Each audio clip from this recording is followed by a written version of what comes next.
Hey, nice to see you. I'm Bob. I've been blind since birth, and I'm into Power Rangers. If you like the video, share, like, subscribe, hit the notification button, it helps the channel. And I'm holding the Mighty Morphin box set again for those of you unable to see. We are talking about Mighty Morphin Power Rangers Episode 4, A Pressing Engagement. That one aired on September the 9th in 1993. And this one was a Jason-centric episode. We get to watch Jason try his best to break the school bench press record. He's trying to compete with Bulk. Bulk was the last person to have broken the school bench press record. So way to go, Bulk. I didn't know Bulk could bench press there. Rita's trying to separate Jason from the others. She's trying to do her divide and conquer thing, and she's working on a monster named King Sphinx. She's got Finster molding him in his lab. And this is the part of the video where I usually say Hasbro should make that, but they already did, and I plan on reviewing King Sphinx pretty soon. I do own him in the Lightning collection. So Jason, he is not having a good day.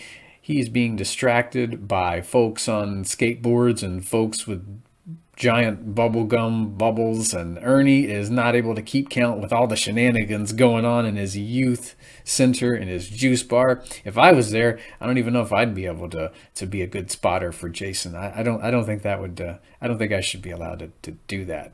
That wouldn't be good for Jason. He'd have an even worse time if I was there. So yeah, things aren't going good for Jason. The day is made worse because King Sphinx and some putties are sent to the park. They're trying to take over the children's theater. Oh boy. I guess Rita is thinking of the children. That's awesome. Way to go, Rita.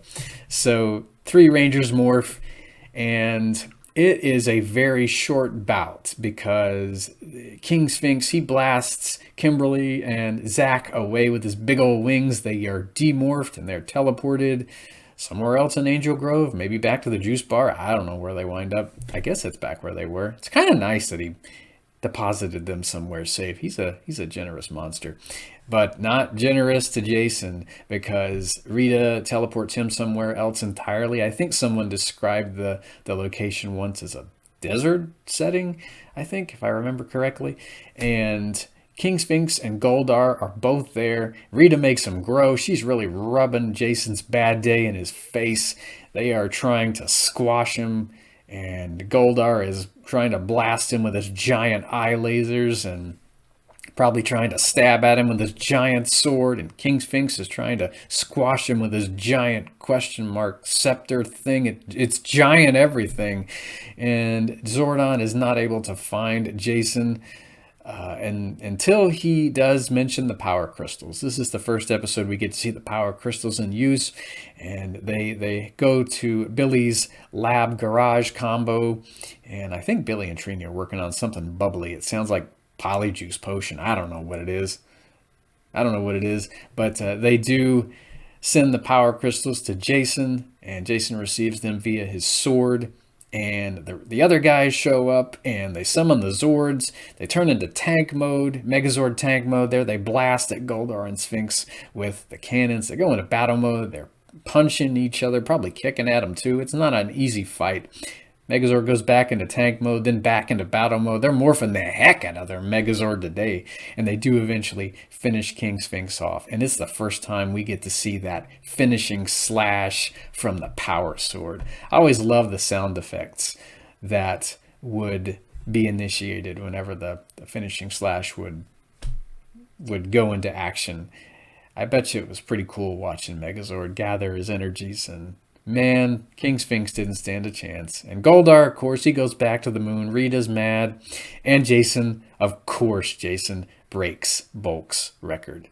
And Ernie has ordered a cake in advance, a giant cake in advance. Ernie's got complete confidence in all the kids. But here come Bulk and Skull. And the cake is wasted. I hope it wasn't a red velvet cake. Not that it has to be red for me to enjoy a chocolate and cream cheesecake. I mean, I don't care about the color. If it was a white cake, a plain, boring old white cake, I mean, yeah, it's okay. I don't care. But don't mess with the chocolate cake. If you're gonna be Bulk and Skull, you're gonna show up and total a chocolate cake. I will be greatly offended by that. White cake, you guys can wreck it all you want. Who cares? Sorry for those of you who enjoy plain old boring white cake. And that is going to do it for Oppressing Engagement. I never saw it when it aired, of course, because I wouldn't get Fox until about a year after Power Rangers started airing in the 90s, when I was a 90s kid.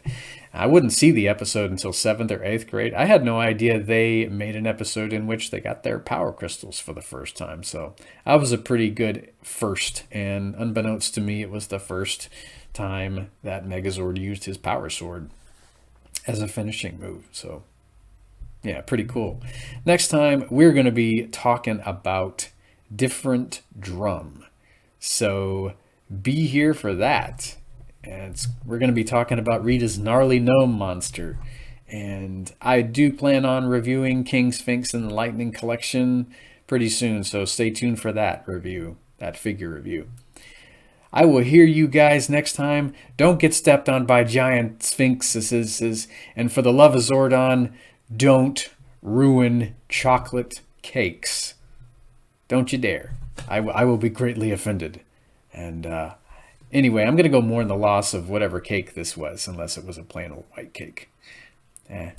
So I'll hear you guys next time. Bye-bye.